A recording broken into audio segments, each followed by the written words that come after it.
আলোচনা হয় না।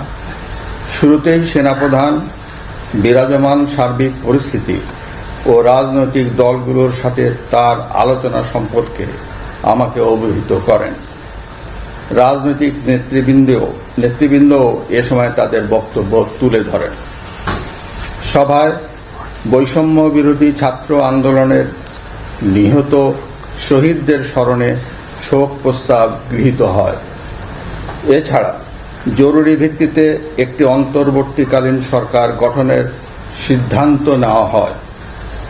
সকল দল ও অংশীজনদের সাথে আলোচনা করে গঠিত অন্তর্বর্তীকালীন সরকার যত দ্রুত সম্ভব নির্বাচনের ব্যবস্থা করবে। বৈষম্য বিরোধী ছাত্র আন্দোলন ও বিভিন্ন মিথ্যা মামলায় আটক সহ সকল বন্দীদের মুক্তি দেওয়া হবে। বৈষম্য বিরোধী ছাত্র আন্দোলনের নিহতদের পরিবারদের ক্ষতিপূরণ প্রদান ও আহতদের সুচিকিৎসার প্রয়োজনীয় সকল সহায়তা দেওয়া হবে। সর্বসম্মতিক্রমে বিএনপির চেয়ারপারসন বেগম খালেদা জিয়াকে মুক্তি দেওয়ার সিদ্ধান্ত নেওয়া হয়।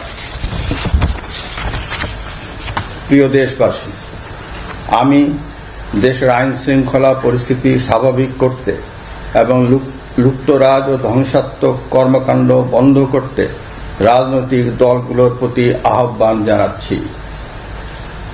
জনগণের জানমাল ও রাষ্ট্রীয় সম্পদ রক্ষায় সশস্ত্র বাহিনীকে কঠোর পদক্ষেপ নেওয়ার নির্দেশ প্রদান করছি। সাম্প্রদায়িক সম্প্রীতি ও সংখ্যালঘুদের নিরাপত্তা নিশ্চিত করতে এবং সরকারি সম্পত্তি রক্ষায় সকলকে এগিয়ে আসার আহ্বান জানাচ্ছি।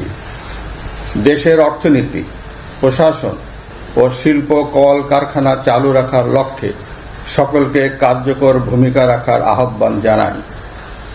ছাত্র নেতৃবৃন্দ ও শিক্ষকদের সাথে আলোচনা সাপেক্ষে অতি শীঘ্রই শিক্ষা প্রতিষ্ঠানগুলি খুলে দেওয়া হবে। এছাড়া যারা হত্যা ও সহিংসতার সাথে জড়িত নিরপেক্ষ তদন্তের মাধ্যমে তাদেরকে আইনের আওতায় আনা হবে। গণপ্রজাতন্ত্রী বাংলাদেশের সংবিধান অনুযায়ী অনতি বিলম্বে বর্তমান সংসদ বিলুপ্ত করা হবে।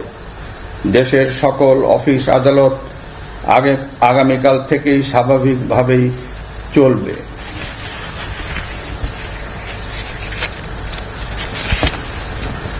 প্রিয় দেশবাসী, আসুন আমরা দেশকে বাঁচাতে একযোগে কাজ করি।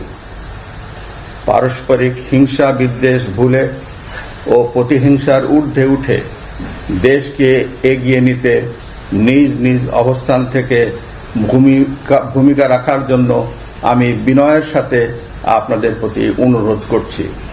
একটি সুন্দর ও সোনালী ভবিষ্যতের প্রত্যাশায় আমরা এগিয়ে যাব ইনশাআল্লাহ।